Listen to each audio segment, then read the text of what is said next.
Declaro abierta la The 9th plenary meeting of the General Assembly is called to order.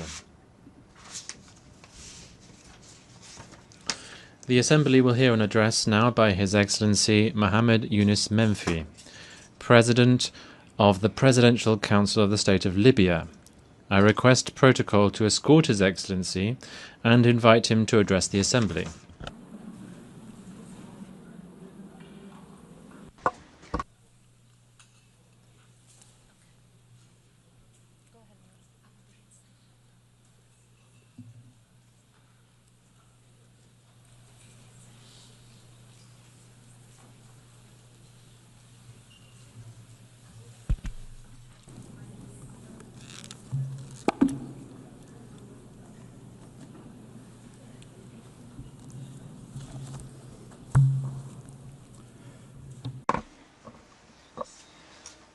Your Excellency Annalena Baerbock, President of the 80th session of the General Assembly of the United Nations, Your Excellency Antonio Guterres, Secretary General of the United Nations, Your Majesties, Your Highnesses, Your Excellencies, ladies and gentlemen.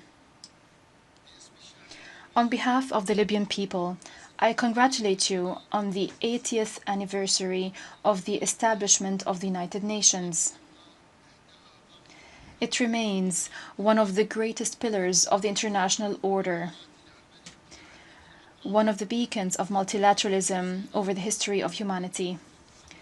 We appreciate the holding of this session under the theme Better Together, 80 Years and More for Peace, Development and Human Rights. These are principles that we firmly believe in, principles that we are consolidating at the national, regional and international levels.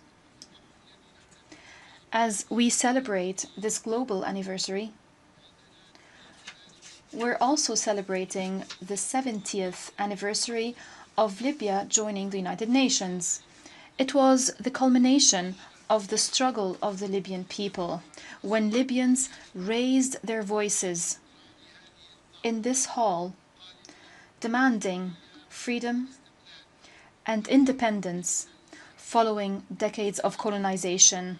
The organization heeded this urgent call and adopted the historic resolution that led to the independence of Libya in 1951, reaffirming thereby the right of peoples to self-determination.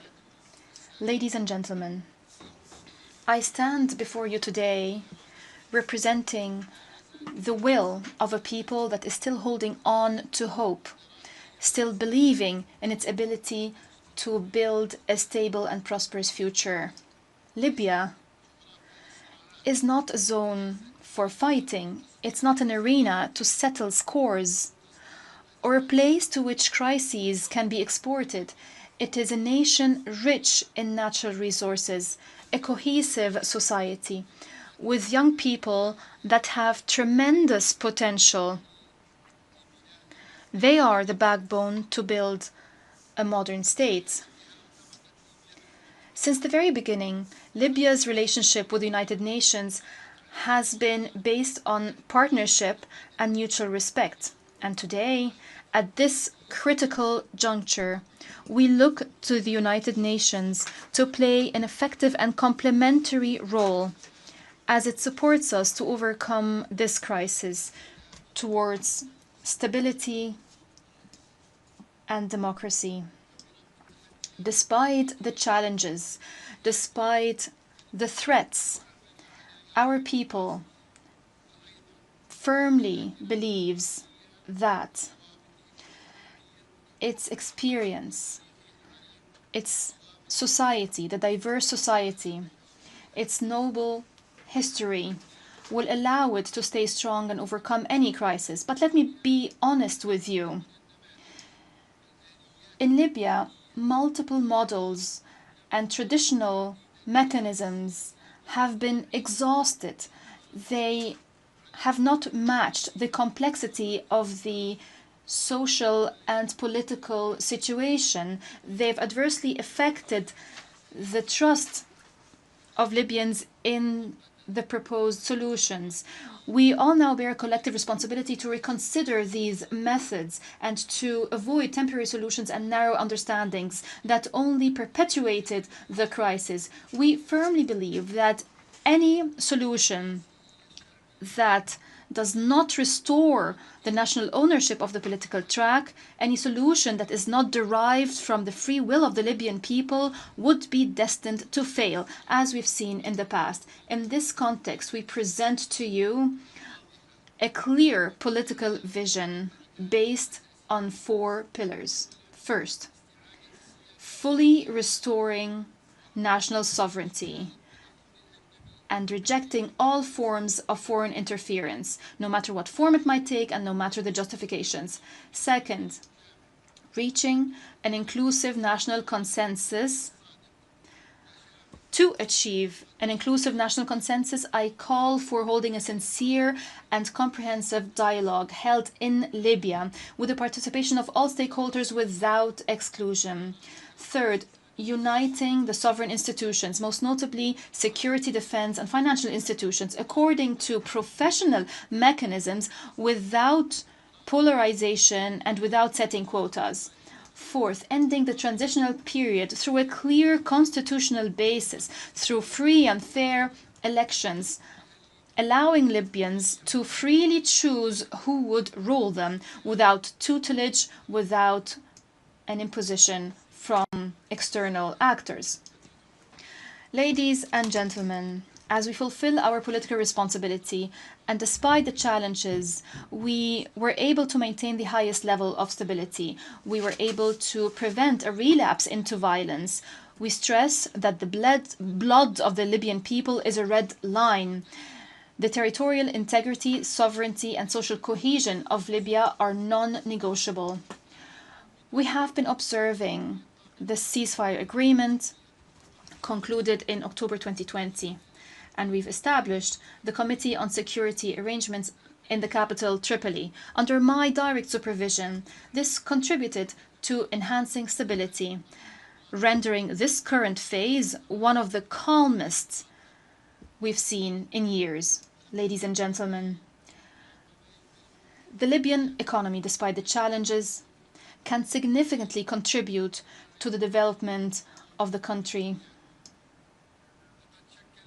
The absence of a single budget and the absence of united institutions have been real impediments to development. We stress that we will support, and we do support, the economic track through the High Financial Committee to consolidate public spending and to enhance the principles of transparency, accountability, and equity in distributing wealth. Ladies and gentlemen, illegal migration is not only a security matter, it is a humanitarian challenge with deep economic roots. We call upon the international community to pursue a comprehensive development approach based on supporting and developing infrastructure and creating job opportunities in the countries of origin, in partnership with the African Union, rather than pursuing narrow security approaches that have proven to be ineffective. In this context, we have been supporting economic projects connecting the north and the south of the African continent to create a development environment obviating the need for young people to emigrate.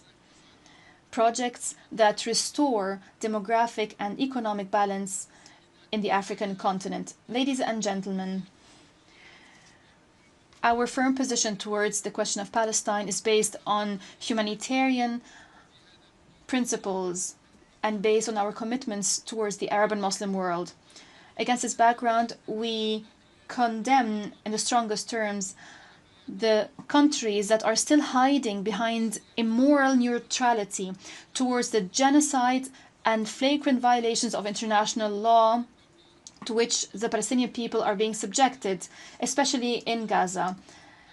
It was 8 decades ago that the United Nations was established, and the Palestinian people is still languishing under the yoke of occupation. We call for responsible international action that ends the occupation and guarantees the legitimate rights of the Palestinian people. Ladies and gentlemen, despite the crises, despite the conflicts, despite the divisions that Libya had to endure, the Libyan people is still committed to the democratic track, is still believing that the rule of law and democratic institutions are not a dream but a legitimate right. It is time for the world to look at Libya not as a complicated political file, but as a story of resilience and free will, a nation that can be successful with a noble history, cohesive society, promising resources and free people, aspiring to peace, democracy and prosperity. Democracy is our choice, and peace and reconciliation are our destiny. Our history proves that our people can achieve reconciliation, can promote tolerance and justice. We most certainly can turn the page on the past. National reconciliation is not only a necessity to build the state, it is a national legacy that we cherish. We see the future Libya, a stable state, a sovereign state with united institutions, strong with its people, peaceful, open to the world, and an effective partner at the regional and international levels. Long live Libya, united and independent. Long live the Libyan people, free and dignified. May the peace, blessings, and mercy of God be upon you. En nombre de la Asamblea. On behalf of the Assembly, I wish to thank the President of the Presidential Council of the State of Libya. The Assembly will now hear an address by His Excellency Duma Gideon Boko, President of the Republic of Botswana. I request protocol to escort His Excellency and invite him to